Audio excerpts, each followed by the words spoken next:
আমি একবার বলেছিলাম বোধহয় যে নারীদের উপরে যদি চাকরি বা বঞ্চনা হয় তাহলে সবচেয়ে এফেক্টেড হবো আমি নিজেই, কারণ আমার ঘরে 4টা নারী আছে।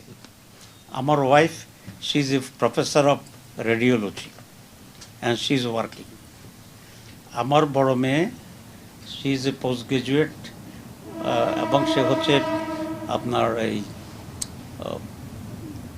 বন্ধাত্মকরণের বাচ্চা হয় না যে ইনফার্টিলিটি, আমার মেয়ে ইনফার্টিলিটির মাস্টার করা, হি ইজ সার্ভিং। আমার সেকেন্ড মেয়ে ফিজিক্সে ডবল মাস্টার্স করা ইটালি থেকে এবং ফ্রান্স থেকে, she is serving as a teacher in the BRAC university.